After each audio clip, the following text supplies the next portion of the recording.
Dandi Podcast, powered by India's #1 gold buying company, Attica Gold Company. 1000 அடி உயர mega tsunami அமெரிக்காவின் பெரும் பகுதியை அழிச்சிடும்னு வெளியாகி இருக்கக்கூடிய ஆய்வு முடிவு பரபரப்பை ஏற்படுத்தியிருக்கு. விர்ஜீனியா டெக்கின் புவியியலாளர்கள் நடத்திய புதிய ஆய்வு தேசிய அறிவியல் அகாடமி இதழில் வெளியிடப்பட்டிருக்கு. இதில் அடுத்த 50 ஆண்டுகளுக்குள்ள அமெரிக்காவை 8 ரிக்டர் அளவில் நிலநடுக்கம் தாக்குவதற்கு 15% வாய்ப்பு இருப்பதாக கூறப்பட்டிருக்கு.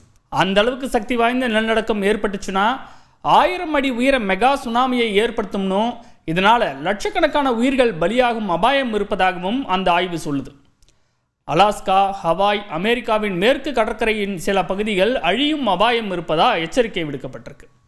சரி, மெகா சுனாமி அப்படின்னா என்ன, அமெரிக்காவுக்கு இதனால் என்ன ஆபத்து உள்ளிட்ட பல கேள்விகளுக்கான விடையை இந்த பாட்காஸ்ட் பகுதியில் பார்க்கவிருக்கிறோம். வழங்குவதற்காக நான் ரஞ்சித். முதல்ல மெகா சுனாமினா என்னன்னு பார்க்கலாம். மெகா சுனாமிகள் வழக்கமான சுனாமி மாதிரி இல்லை. பொதுவாக வழக்கமான சுனாமி சில அடி உயரத்துக்கு மட்டுமே அலைகளை உண்டாக்கும். ஆனால் மெகா சுனாமி வந்ததுன்னா அதோட அலைகள் நூற்றுக்கணக்கான அடி உயரத்திற்கு மேலே எழும்பும். சக்தி வாய்ந்த பூகம்பமோ, நிலச்சரிவோ, எரிமலை வெடிப்போ இல்லை விண்கல் தாக்குதல் மாதிரி கடலுக்கடியில் ஏற்படக்கூடிய நிகழ்வுகளால் மெகா சுனாமி ஏற்படுது. சாதாரண சுனாமி மாதிரி இல்லாமல் மெகா சுனாமி ரொம்பவே பவர்ஃபுல்லானது. பல கிலோமீட்டர் தூரத்துக்கு ஊருக்குள்ள அலைகள் புகுந்து மக்கள் தப்பிக்கிறதுக்கு கால அவகாசமே இருக்காது. மெகா சுனாமிங்கிறது அரிதானதாக இருந்தாலும் கூட கடந்த காலங்களில் இது ஏற்பட்டிருக்கிறதா புவியியலாளர்கள் சொல்கிறாங்க. சரி, சமீபத்திய ஆய்வு என்ன சொல்லுது தெரியுமா? அடுத்த 50 ஆண்டுகளுக்குள்ள அமெரிக்காவை 8 ரிக்டர் அளவில் நிலநடுக்கம் தாக்குவதற்கு 15% வாய்ப்பு இருப்பதாக கூறப்பட்டிருக்கு. அப்படி ஒரு சக்தி வாய்ந்த நிலநடுக்கம் வந்ததுன்னா அமெரிக்க கடலோர பகுதிகளை அது 6.5 அடி வரை மூழ்கடிக்கலாம்னு சொல்லப்படுது. குறிப்பாக சியாட்டில், போர்ட்லேண்ட், ஓரேகான் ஆகிய அமெரிக்காவின் முக்கிய நகரங்கள் தண்ணியில் காணாமல் போயிடுமா.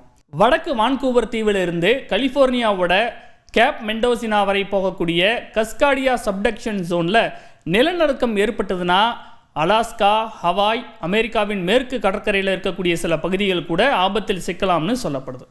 இது மட்டும் இல்லாமல் மெகா சுனாமியால் வரக்கூடிய வேவ்ஸ் 1000 அடி உயரத்துக்கும் அதிகமாக மேலே எழும்பி லட்சக்கணக்கான மக்களுக்கு ஆபத்தை உண்டாக்குவான். பொதுவாக கிளைமேட்டால் வரக்கூடிய பாதிப்புகள் மாதிரி இல்லாமல் இந்த வகை பூகம்பம் திடீர்னு சில நிமிடங்களில் ஏற்படும். மக்கள் அதிலிருந்து தப்பிக்க போதிய கால அவகாசம் கிடைக்காம போயிடும். தெற்கு வாஷிங்டன், வடக்கு ஓரிகான், வடக்கு கலிஃபோர்னியாவில் மிக மோசமான அளவுக்கு சேதம் ஏற்பட வாய்ப்புள்ளதா இந்த ஆய்வில் கண்டுபிடிக்கப்பட்டிருக்கு. அடுத்ததா கஸ்காடியா துணை மண்டலம்னா என்னன்னு தெரிஞ்சுக்கலாம். வட அமெரிக்காவில் ரொம்பவே ஆக்டிவான பூகம்ப மண்டலங்களில் கஸ்காடியா சப்டக்ஷன் ஜோன் ஒன்று. இது வடக்கு கலிஃபோர்னியாவிலிருந்து பிரிட்டிஷ் கொலம்பியா வரைக்கும் சுமார் 700 மைல் தொலைவுக்கு நீளமானது. பசிபிக் கடற்கரையிலிருந்து சுமார் 70 முதல் 100 மைல் தொலைவில் இது இருக்குது. கடந்த 10,000 ஆண்டுகளில் இந்த பகுதியில் 43 பூகம்பங்கள் பதிவாகி இருக்கிறதா புள்ளி விவரங்கள் சொல்லுது. கடைசியாக ஜனவரி 26, 1700ஆம் ஆண்டு பூகம்பம் ஏற்பட்டதா நம்பப்படுது. சுமார் 9 ரிக்டர் அளவில் வந்த நிலநடுக்கத்தால் கடற்கரை மூழ்கி சுனாமி வந்ததா ஓரிகான் அவசர மேலாண்மை துறையின் தரவுகளில் பதிவாகியிருக்கு. குறிப்பாக ஓரிகான் 9 அல்லது அதற்கு மேற்பட்ட ரிக்டர் அளவில் இன்னொரு நிலநடுக்கத்தை எதிர்கொள்ளக்கூடும்னும் கடற்கரையை 100 அடி உயரம் வரை சுனாமி தாக்கக்கூடும்னும் அஞ்சப்படுது. அப்படி வந்தால் கரைக்கு பக்கத்தில் வசிக்கிற மக்கள் 5 முதல் 7 நிமிடங்கள் வரைக்கும் நிலநடுக்கத்தை உணர்வார்களாம்.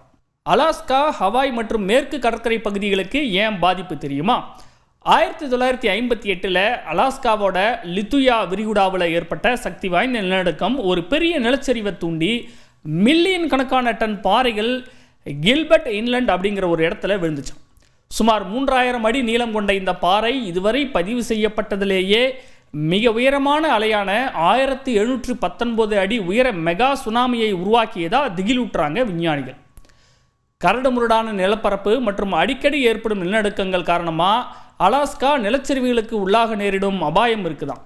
பனிப்பாறைகள் உருகுவதன் மூலம் காலநிலை மாற்றம் இந்த ஆபத்தை இன்னும் மோசமாக்குது.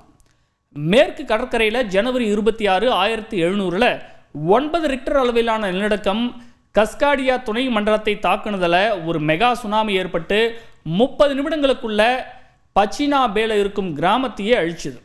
யாருமே உயிர் பிழைக்கலன்னு ஆய்வாளர்கள் சொல்கிறாங்க.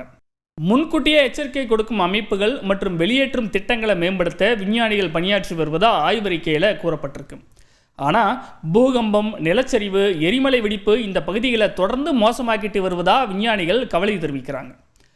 வரலாற்றில் பதிவாகி இருக்கிற மாதிரி அலாஸ்காவில் உருகும் பனிப்பாறைகள், ஹவாயில் வெடிக்கும் எரிமலைகள் மற்றும் மேற்கு கடற்கரையில் பெரிய நிலநடுக்கங்கள் எல்லாமே மறுபடியும் ஒரு முறை மிக மோசமான சுனாமி ஏற்பட வழிவகுக்குமா?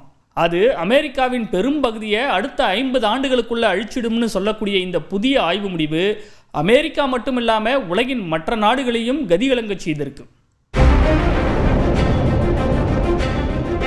Dandi Podcast, powered by India's #1 gold buying company, Attica Gold Company.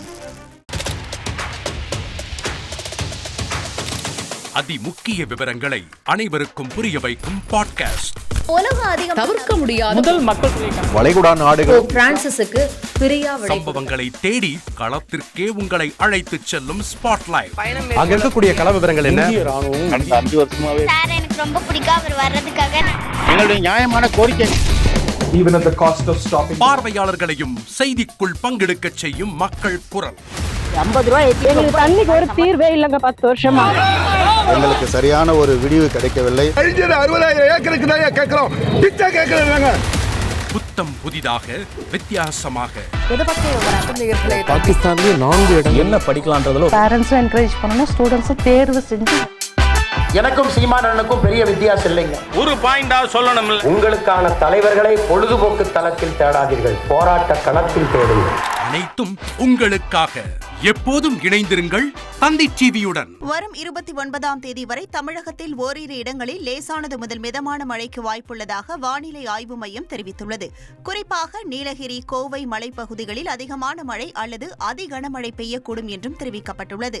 அதேபோல் 27ஆம் தேதி வரை ஒரு சில இடங்களில் அதிகபட்ச வெப்பநிலை படிப்படியாக குறையும் என கூறப்பட்டுள்ளது.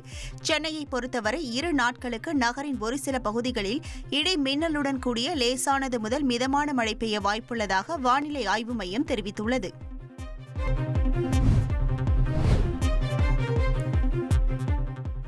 வேதாரண்யத்தில் இடியுடன் பெய்த கனமழையால் குளிர்ச்சியான சூழல் நிலவுகிறது. நாகை மாவட்டத்தில் கடந்த 2 நாளாக வெயில் அதிகரித்து வாட்டி வதைத்து வந்த நிலையில் வேதாரண்யம் சுற்றுவட்டார பகுதிகளில் திடீரென்று கருமேகங்கள் சூழ்ந்து இடி, மின்னல், காற்றுடன் கூடிய கனமழை பெய்தது. தோப்புத்துறை, அகஸ்தியன் பள்ளி, நெய்விளக்கு, பூப்பெட்டி, தேத்தாக்குடி உள்ளிட்ட பகுதிகளில் பரவலாக மழை பெய்தது.